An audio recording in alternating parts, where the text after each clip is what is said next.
Thank you very much.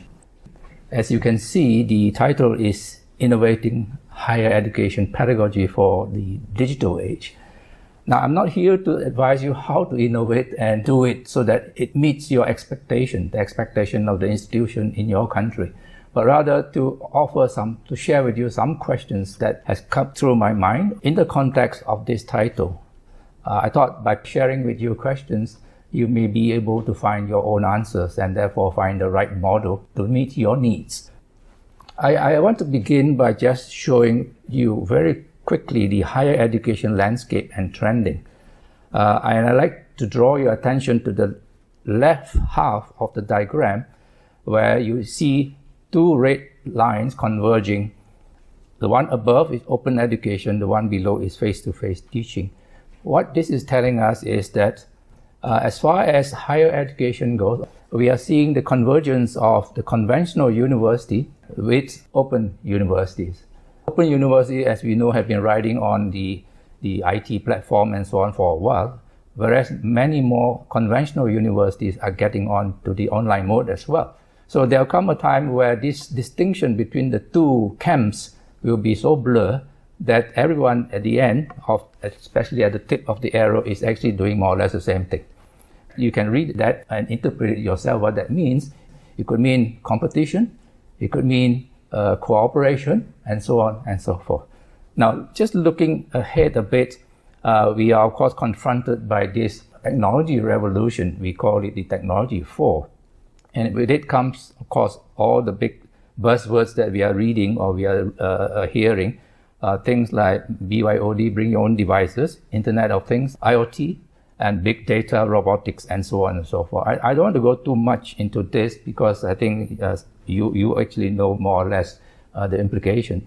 Perhaps just to also talk a bit about the implications of the technology. Now, if you look at this slide, basically the title says business industries that would be disrupted by digital technology in the next 12 months. This set of data came from a study, Digital Pulse 2015. So the data as shown on these slides actually are valid for that year and the year after. There is also, of course, 21.6, a report. But I purposely chose this slide because in the 21.5 report, you can see as I put the arrow there pointing to education, what it means is 50% of education, the things we do and so on, will be disrupted by this emerging Technology 4. So universities like yours and mine will have to actually prepare ourselves to meet this kind of challenges. And you can look at the others, of course, right, the other extreme of the barometer, the media, the multimedia, the telecoms, they will be changing even faster. Education is, the time of this report is 50%, but if you look at the later report, it is actually has gone up to about 60%. The percentage value is actually increasing very rapidly. So what are we going to do about it? We actually all belong to the same education ecosystem. And we see in front Industry 4.0, which is all about smart factories, smart services, which in my reading will have to shape our education system. I use the word Education 4.0. Elsewhere, you may read about Education 2030. They are more or less saying the same thing. Education 4.0 is about industrial age university. In other words, the universities of the future, if you think forward. But these slides, I put it in such a way that to show you how the Industry 4, for example, is going to disrupt through the emergence of all the new technologies, jobs. Okay, by year 2020 or even slightly further, almost 5 million jobs will completely disappear. And in its place, roughly half of that, 2.5 million new jobs will appear. Jobs which today we don't even know about. Jobs that will require people to fill. And that's where the university comes in. That's where education comes in. So how do we remain relevant? That's my question. Keeping education relevant. Because the role of universities is to produce employable graduates. The graduates are going to fill the jobs. If we continue to do our business the usual way as we are, chances are we will not be able to produce graduates that will meet the new job requirement. So universities that are forward-thinking, we have to start thinking along that way and adopt strategies, adopt plans to provide for the future. And what are we talking about actually? If I may just go back very quickly to the previous slides. Employable graduates. These are 21st century skilled workers. And also because of the globalization, they will have to become also global digital citizens. Today, a person can move from one place to another place very quickly.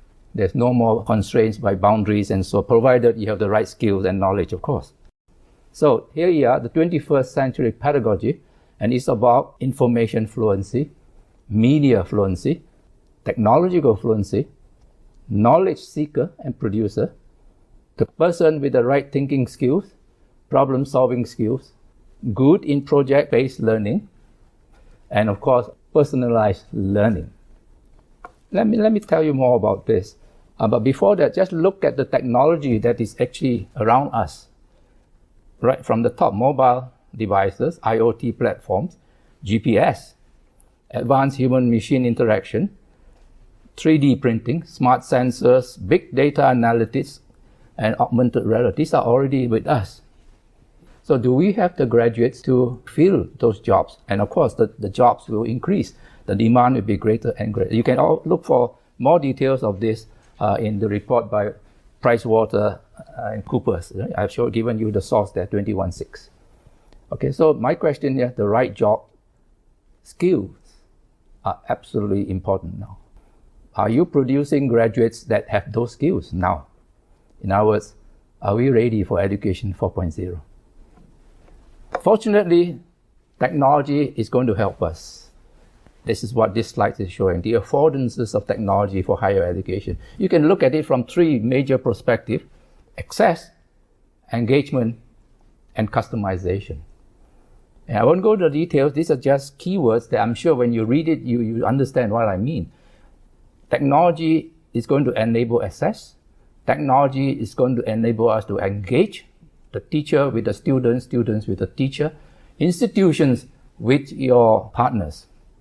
Customization, this is what we've been talking about. Yeah? Creative Commons copyrights and so on, in the form of modules and so on and so forth, OER and MOOCs. But basically, that's what my point here is: technology will enable us to access, engage, and customize. And look at the market that's out there. What are we seeing? We see, first of all, the quest for contemporary knowledge and skill set is opening up learning. What do I mean by that? Contemporary knowledge means current knowledge. How long does it take for you to produce a graduate for under degree? 4 years? 3 years? But at the end of the 4th year, the knowledge that the person learned or has gained is of no use to the market, especially in technology-related areas. Of course, if you're into literature, by all means. If you are into mathematics, of course, it doesn't change. 1 + 1 is still 2. But in terms of IT and so on. Now, number 2, more learners are seeking programs with shorter completion times. Learners are beginning to be very, very impatient now. They want to finish a course as soon as possible. Why? Because they need that knowledge and skill to go and work, to find a job as early as possible. The competition is very great. All right, so that's the second point. The third indicator, employers themselves are also seeking short duration, especially in the CPD. CPD here stands for Continuing Professional Development. The managers want to attend a course so that he or she can upgrade himself or herself for the job at hand. Likewise, they also are searching for courses that they want their employees to take on so that the employees become better skilled, better equipped for the jobs. There you are. That's another market factor as far as I can see. This is about some of them. The list is by no means exhaustive. And what about teaching learning mode? Of course, certainly this has to continue to change. We already know that with online and so on, the learning can take place anytime, anywhere. That's all about the mobility side. But the third factor here is the size, the shorter courses. Number 2, learners are able to create their own learning agenda and process. This is also happening. I have a lot of prospective students coming, can I design my own program or not? I don't need this. Don't tell me about some course on civilization, I don't want. But I want to know how to do a MOOC, for example. Okay, so they want to personalize their program now. And this is very, very real in the private sector world. The corporate people, they are not interested in your degrees. They say, I don't need those skills. My company can teach them. I send them to America, for example. My main company can teach them, but I want them to have the right soft skills and that kind of thing. Okay, so that's number 2. Personalized learning, of course. Of course, when we say personalized learning, we don't say, okay, you do what you want and that's it. You have to complement it with the right kind of learning support so that we can enrich their learning experience and they learn better. And as I said yesterday also, the weaker students, you need to pull them up. You need to know what is missing and therefore accommodate and meet those challenges. And I said number 4, I said that already. They want to complete their study as speedily as possible. A learner, of course, because of this, will have to achieve their learning outcomes through various methods. In other words, we are looking at a situation where one size cannot fit all. You've got to be very flexible, very versatile, and very visionary in that sense, because I know what it's like to convince your senior management to do this and that, especially if the new things are new.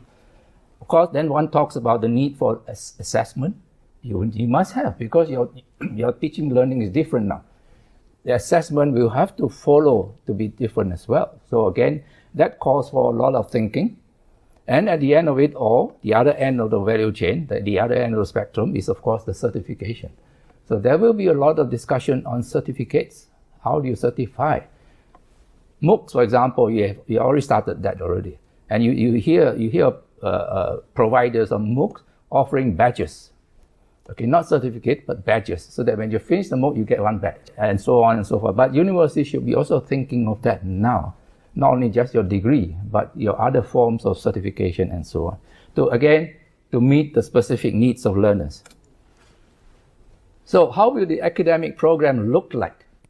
The programs, the degree programs, whether it's undergraduate, postgraduate. My take is they will appear to be shorter. Why? Because the students want shorter completion time. Or greater emphasis on experiential learning. That's more important. Now this is where the flipped classroom concept comes in. Hands-on experience, hands-on learning. And more importantly, this is also gaining momentum. The internship training. Internship with corporate partners. Place your students with Google. Place your student with Microsoft. And not just to spend 1 month doing a project that Google or Microsoft has in mind, so that the students gain maximally. It's not just about sitting on the chair in Google for 1 month at the end of that, bye-bye, thank you.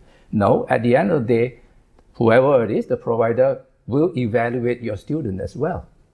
Score the student's performance, and together with the campus supervisor, with the professor, will sum up the score and grade the students. The advantage of this, if the student performs well, he or she has already got a job with the provider. The provider will say, okay, yeah, I know you're good.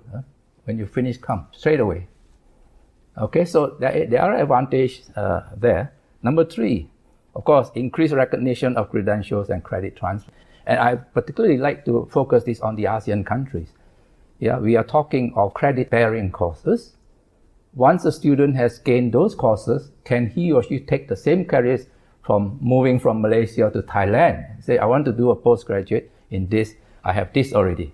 Right? Instead of doing the full package, can you exempt me from doing that? That's what credit transfer is all about.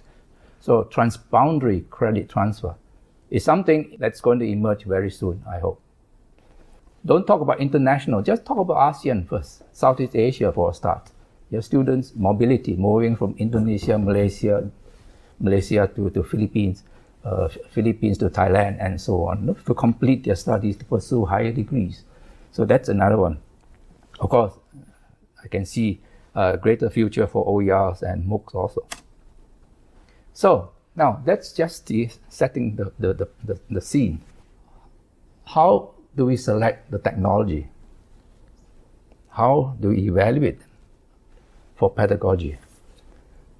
This is what universities need to think about. Technology, the tools that we select, because it's going to come at a cost. You've got to invest in it. Yeah, the LMS platform, are you going for open source or are you going for proprietary? Blackboard versus Moodle, for example, is an example. Here, even at this point, we need to ask some questions, which is, what's the value that's going to emanate to the learner? Or you look at it from the instructor side, what is the teaching learning effectiveness? Yeah, I'm not naming the technology, I'm not naming the application, I'm not naming the tools, because you decide. But these are the questions you need to ask. Don't just say, because that university is using that, therefore I think we should use this. I think that's the wrong move. Of course, the third one, you can't run away from it. The financial implications of the institution. Can your institution afford or not? In the long term, that's another consideration to make. So now I'm slowly zeroing in onto the stakeholders now. And along with it, I try to present some questions as well, so that you may take them back and try to answer them to suit your needs, as I said. There are three, of course: learner, instructor, and university. Let's start with the learner's perspective. This is the student. Yeah? The question is, does the technology enable ubiquitous access to learners? Learners, especially the millennials now, are very, very comfortable with smartphones, iPads. So they want to be able to access their learning materials anywhere or on the go, so to speak. That's one question. Does it allow flexibilities in terms of time and space for learning? Does it allow learner to access content, tutor support, and learning resources effectively and efficiently? And again, does it translate to reasonable fees or cost?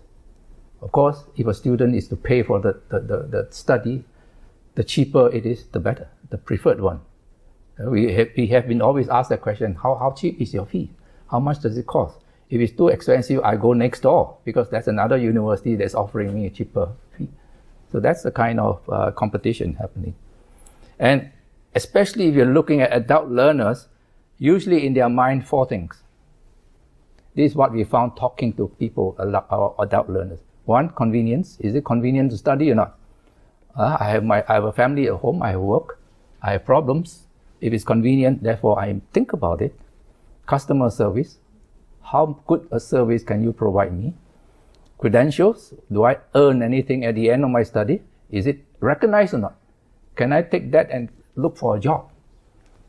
And of course, I stressed that already, the speedy completion time.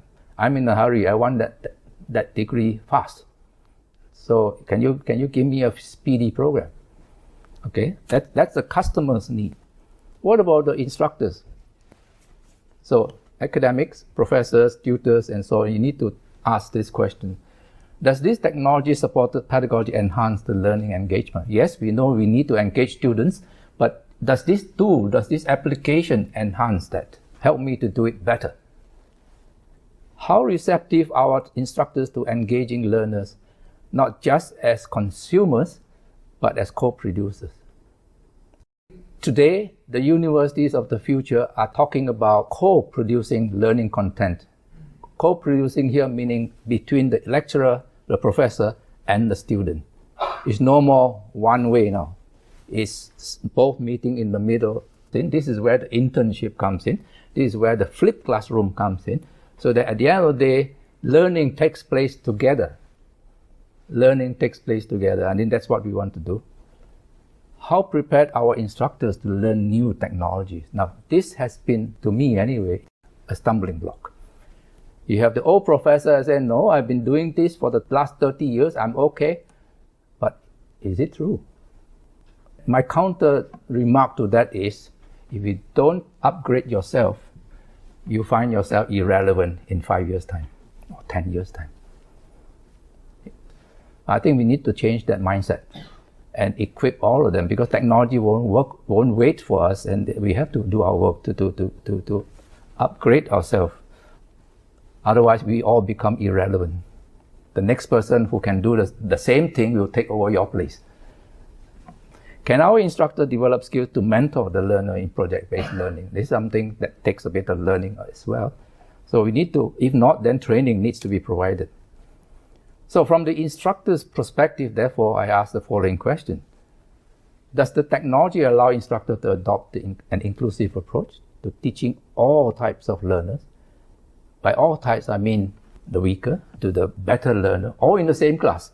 This is especially prevalent in online learning, in MOOCs. You say, in my course, I have, let's say, 100 students taking my course. I can bet you among the 100 students, some are absolute beginners, some are actually already know something about it, degree holders even. So how do you teach? So this is where you need to know the profile of the student. You need to know the individual students in your class so that you know how to meet their expectations. Does it provide opportunities for instructors to engage learners in different ways? That's right. Different type of learn, different stage of learning, you need to engage them differently. Otherwise, some will get very bored. Others will panic even, for example, because he or she is new to the game. Does it allow instructors and learners to work with co-producers?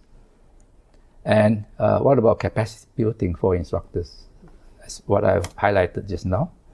Again, learner participation and feedback is absolutely necessary, especially in online learning. Assessment. Now, assessment is going to be the big next thing. That's according to my reading. Why? Because you have so many different models now of programs of teaching and learning. How do you assess? You can't use your conventional methods and assess them because it won't work. So you got to think of ways of assessing, and I think this will create a lot of discussions in international conferences from now on, or if it had not started already. And is it practical to use and enhance on a regular basis? This is something you need to do. This is about the technology. Don't go for a technology that 5 years down the road it disappears, or a tool, an application. This is where I'm always in favor of open source, because open source, once you have mastered it, the coding and so on, you can upgrade it yourself. You won't be at the mercy of the provider. I'm not standing here to promote open source, but that's our preference. From day one, when my university was established, we make a policy. We will only go for open source. And today we are happy because we move with open source community, and therefore we are on our own. Okay, you can adapt it, modify it any way you want.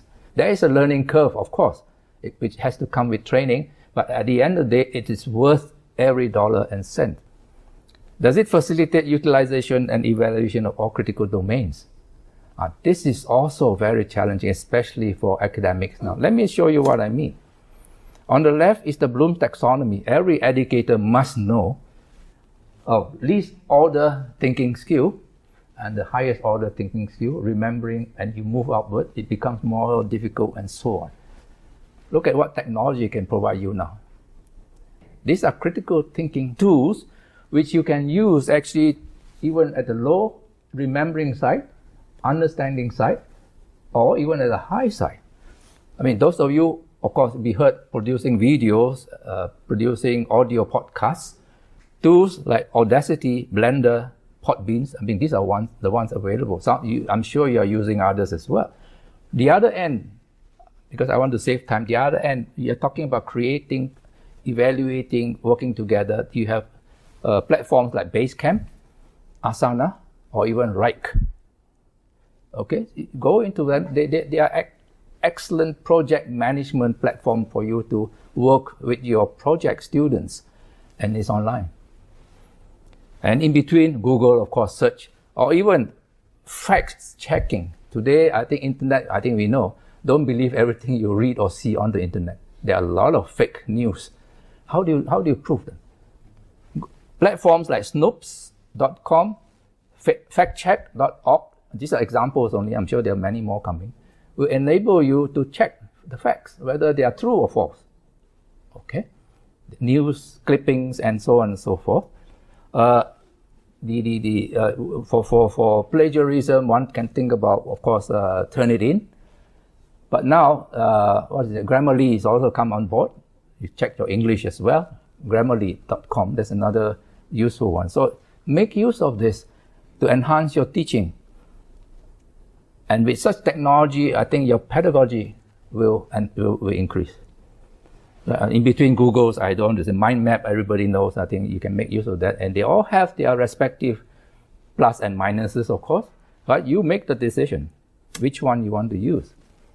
Now, the last one, institution, the universities itself. I mentioned 3, student, instructor, the institution. Of course, I want to drive home a point. For institutions to do nothing today, that is not an option. You have to do something. Because why? Change is inevitable. The universities must innovate to evolve with the market. The market is driving you. So if I say this, I direct this to public universities as well.